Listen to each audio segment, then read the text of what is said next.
Hello. Today, the issue of bullying in our society is much more prominent than it has been in the past. Yes, it is a cliche topic, but people do not understand the extreme hatred that is being exchanged daily in schools. Public speaker Shane Koizan does a superlative job explaining his story in his speech entitled To This Day, because to this day, this is the life of many of our loved ones. When I was a kid, I used to think that pork chops and karate chops were the same thing. I thought that they were both pork chops. And because my grandmother thought it was cute, and because they were my favorite, she let me keep doing it. Not really a big deal. One day, before I realized fat kids are not designed to climb trees, I fell out of a tree and bruised the right side of my body. I didn't want to tell my grandmother about it because I was afraid I would get in trouble for playing somewhere I shouldn't have been. A few days later, a gym teacher noticed the bruise, and I was sent to the principal's office. From there, I was sent to another small room with a really nice lady who asked me all kinds of questions about my life at home. I saw no reason to lie. As far as I was concerned, life was pretty good. I told her whenever I'm sad, my grandmother gives me karate chops. This led to a full-scale investigation, and I was removed from the house for 3 days before anyone decided to ask how I got the bruises. News of this silly little story quickly spread throughout the school, and I earned my first nickname, Pork Chop. To this day, I hate pork chops. I'm not the only kid who grew up this way, surrounded by people who used to say that rhyme about sticks and stones, as if broken bones hurt more than the names we got called, and we got called them all.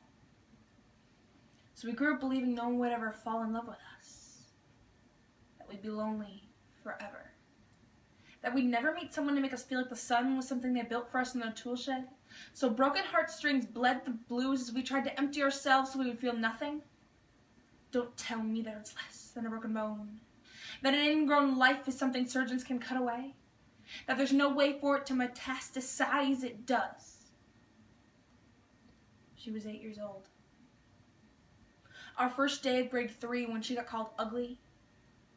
We both got moved to the back of the class so we stopped getting bombarded by spitballs, but the school halls were a battleground and we found ourselves outnumbered day after wretched day. We used to stay inside for recess because outside was worse. Outside we'd have to rehearse running away, or learn to stay still like statues, giving no clues that we were there. In grade 5, they taped a sign to her desk that read, "Beware of dog." To this day, despite a loving husband, she does not think she is beautiful because of a birthmark that covers a little less than half of her face. Kids used to say she looked like a wrong answer that someone tried to erase but couldn't quit the job done.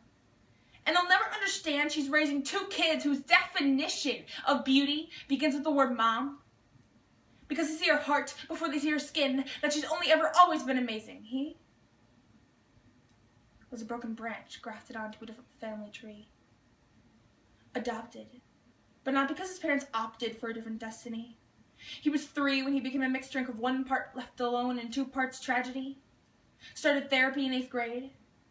Had a personality made up of tests and pills. Lived like the uphills were mountains and the downhills were cliffs. 4/5 suicidal, a tidal wave of antidepressants, and an adolescence of being called pauper. 1 part because of the pills, and 99 parts because of the cruelty. He tried to kill himself in grade 10 when someone who still had his mom and dad had the audacity to tell him to get over it. As if depression is something that can be remedied by any of the contents found in a first aid kit. To this day, he has a stick of TNT lit from both ends. Could describe to you in detail the way the sky bends in the moments before it's about to fall.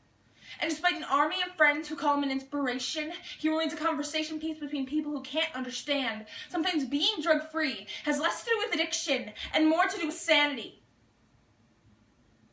We weren't the only kids who grew up this way. To this day, kids are still being called names. The classics were, "Hey, stupid," "Hey, spaz." Seems like every school has an arsenal of nicknames getting updated every year. And if a kid breaks into school and no one chooses to hear, do they make a sound? Are they just background noise from a soundtrack stuck on repeat when people say things like kids can be cruel?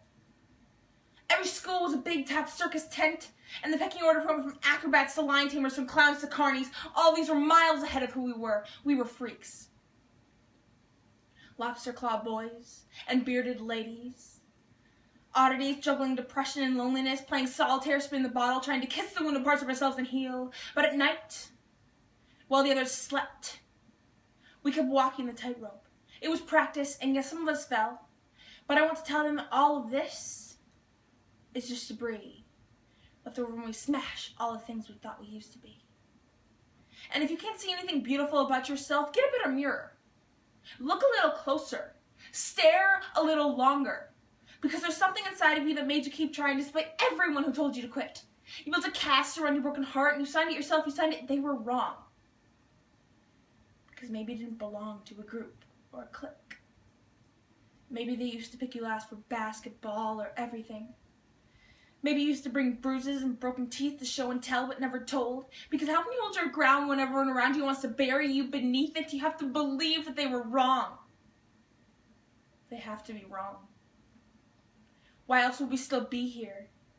We grew up learning to cheer on the underdog because we see ourselves in them. We stem from a root planted in the belief that we are not what we were called. We are not abandoned cars stalled out and sitting empty on some highway. And if in some way we are, don't worry. We only got to walk out and get gas. We are graduating members from the class of We Made It. Not faded echoes of voices crying out names will never hurt me. Of course, they did. But our lives will only ever always continue to be a balancing act. That is less to do with pain and more to do with beauty. Thank you.